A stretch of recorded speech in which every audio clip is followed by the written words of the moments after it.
Making out. Do you still make out? You married folk out there? Tony, do you make out a lot these days? Millennials do that. I mean, we used to make out a lot when we were a kid. We'd go, you having a 15, 16, 17, 18, you grab the car, you pick up your girlfriend. But you guys, back in the day, you guys used to go all in the same spot and do it, right? The drive-in theater. We used to go to the drive-in theater, or we'd go to remote places. Where do you go? To busy places? You just... Yeah, Meyer parking lot and stuff. You don't have any hideaways that you go that you There's take? really... No, because look, there's so many places built up around. There used to be nothing out there, right? Well, land. Well, we did have buildings back in the 70s. But you had I guess I'm aging you quite a bit. I don't know. Well, if you had a car, you could find, a remote spot behind a warehouse. Maybe we used to go behind the electrical plant there, or go out to the beach. You go out to a beach. But nowadays, when I think of that, when we were young, we did it. You didn't think anything of it. We're just going to, park here and make out. Maybe pop open a beer can or something. You'd have a couple beers and a party in the car. Can't do that now. Well, you weren't supposed to do it then either. But we just did it regardless. They were a little more relaxed back then, though, right? Somewhat. But you could still get jammed up. But that used to be the whole thing. You find a spot. And you go make out. You just go to Cal Park. You go to a park and find yourself a spot and you make out in the car. So exciting. Now, for some of the folks who've been married for several years, do you still make... we don't... The wife and I, we kiss and the snuggly kisses make out, but it's not like the make out you did when you're a young man. Young teenager, you'd really get into it because it was. You're going to be talking about this, and tonight she's going to ask. I know she's going to ask. I hope maybe she's listening. She's at work. My lovely wife, Kamala, my own person, Yoko. But making out, I have some tips now. Now I have tips for the women and tips for the men. Because back in the day, I used to go on quite a few dates. I'll just put it that way. You had a lot of lady friends. I'm allowed to use that term. You're not old enough to use that term. You have to be about 55 to use the lady eventually, I'll get there. Lady friend term. But yeah, I do have some lady friends listening out in Whiting, Indiana that may remember certain things. Well, I have them all over the place. But no, regardless. Well, you used to date. When you were young, you dated. One thing, especially guys, one thing on the mind. And it wasn't taking the girl out to dinner. Now things have changed when you age. Some makeout tips. I still want some calls from the older folks that they still make out. I want to know. You'll get no calls on this probably. Tony, do you ever see your mom and dad really making out? I can't say I have. Okay. That's what I mean. Sonny, you see your mom and dad ever make out? No. See, it stops. I don't know. It's just the thing, we kiss and we get snuggly and you start, you do things and start to make out. But you're not slobbering over each other like you used to back in the day. Well, for the women, here are some makeout tips. 8 tips to one hot makeout session. Now, you have your notebook. We still use notebooks here. We don't type it into the phone. I still like paper. I'm a paper type guy.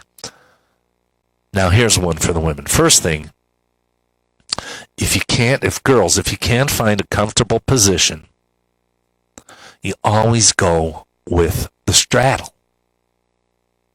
Now this be whether you're on a couch, in a car, my favorite. It used to be my favorite. Or maybe on a bed. Don't hesitate to get on top. Now, get on top. Now, I'm not talking about the act. This is makeout tips. So get your mind out of the gutter and stick to making out. Now, if you straddle, you get on top. That's sexy. Taking charge of the situation for the women. That says you're ready for some serious fun. And it puts the guy's mind at ease. So that's one thing. Remember, straddle position. Now, the next thing doesn't apply to me so much, but I found this tip through my research today.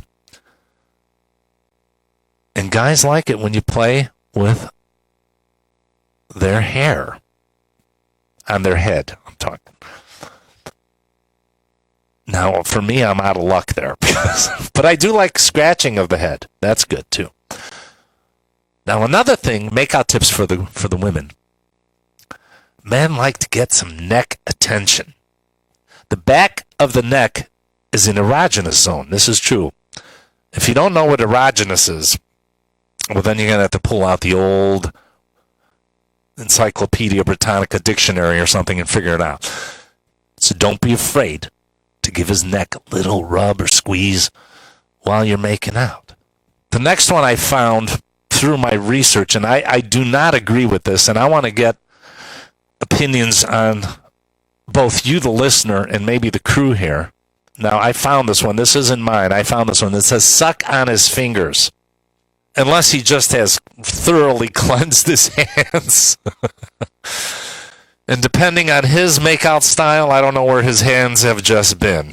But one thing you could do in makeout tips right here, the Front Room makeout tips. The Front Room's a good place to make out, by the way. It is. The couch, not the show. No, not the show. No, not the show. Although that's an idea. No, we can have a makeout show.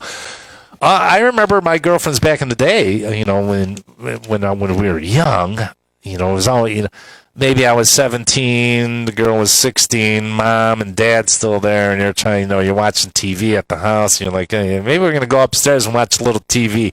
Why? Hey, we want to watch a different show. You got ours is on Channel 9, you're watching Channel 7. Oh, you can turn it on down here. No. I remember trying to do that. Say you're watching Columbo. Yes.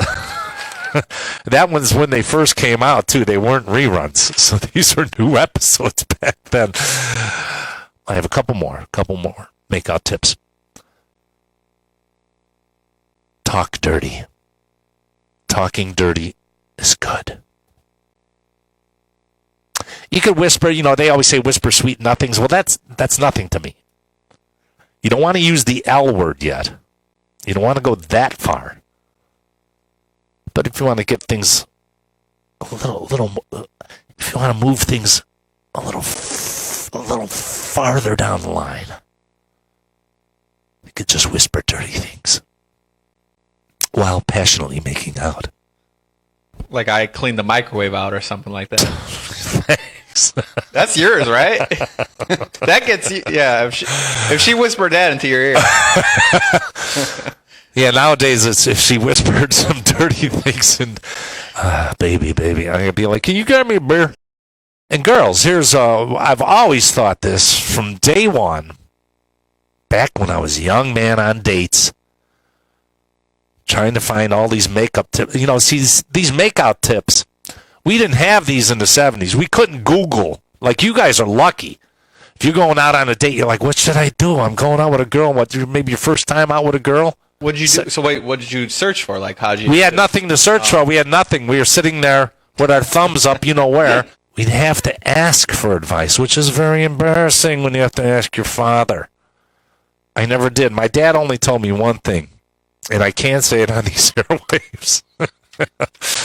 But it has something to do with having a child, and he says there are other things you could do besides that thing. But girls, here's second to the last tip here. Let the hands roam. Caress him with gentle touches. Knead his hair. Graze your fingernails down his back. He shall react to your touches. Sensual. It's a sensual roller coaster is what it would be. And teasing is all fun and games, but don't go too far. Because when you want to heat it up, you have to be careful too. Gentle, soft kisses. Lightly nibbling his lower lip every now and then. And maybe he shall return the favor.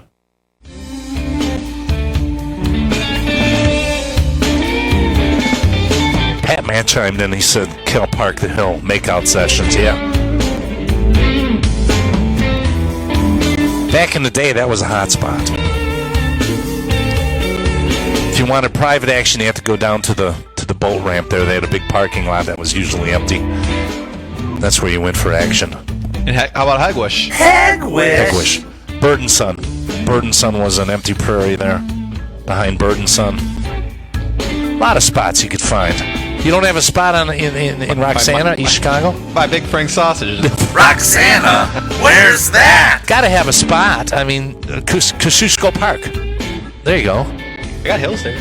See, but now, back in the day, when you went to make out, you just didn't think of things. Now, if someone told me I'm going to go back in back of the park and make out with my girlfriend, I'd say, you got to watch out for axe murderers. Because when I think back of all the places we were partying and had the make-out sessions, watching the submarine races, very desolate, nobody around, easily an axe murderer came up. Now, I have some make-out tips for guys, because guys tend to get a bit slobbery or over-anxious because everything's maneuvering through their body, and they have one thing on their mind, right? Most guys have one thing on their mind. Most guys. In my case, I was in the most guy category at that time when I was young. Flirting can help create the right mood, but don't make the mistake of going overboard. If you see your girl, I love your hair. Your eyes are just remarkable. Love your shoes, too. What's that dress? That's a nice dress. You're going too much, so you got to stop. Timing is key to kiss your girl, but is it hard to do? Yeah, the timing is key. Usually, the end of the date might be a perfect time. Not right when you pick her up. Hey, baby, come on, let's go. Or you're at the bar. Okay, I bought you a drink. What about we hit the sack? No, you can't do that. It's not going to work. But some guys get overcharged. Pay attention. Don't focus on you. A lot of guys, me. Get the puck in her zone. The puck. Did I say puck? I did say puck. Ball, whatever. No, just go into her zone. Pay attention to her. Watch for her reaction so you know that, did I say something wrong? You got to be a little analytical. I can't believe I'm even talking about this because people are going to believe that they're going to take my advice. This is purely, I have to put a disclaimer because all these shows have disclaimers and I hate disclaimers, but I should have a disclaimer. This is purely for recreational use. Don't take this advice to heart. French kissing is VIP. But then again, timing. You don't want to jam it in there. You don't want to. No, don't. Whoa. No, you don't want that. Boy, this is starting to sound really dirty. For love is a good thing. You should love one another. It never seems that way, though. There's always someone bitching. There's always someone, I can't love him because he has a different view, because he believes in this. He likes the Cubs, he likes the Sox. He's on the right, he's on the left. See, that's not what makes the world go around. What makes the world go around is us, you, me, and all of us together. For love is where grammar has a meaning and arithmetic not so much. For I carry my love for you everywhere I go, even though I may not wear a fanny pack or something to your liking. Love is keeping the gutters free of clutter, to let love flow. For love is the aftermath of a mouth full of wine. Love is sharing one's crosshench. Love is laughing at each other, even more laughing at others who is laughing at us. For love is within me for you. You guys have a great week, and always keep that microwave clean. Tony Panic, thank you so much. Sonny Santana. See you next week in the front room right here at JOB.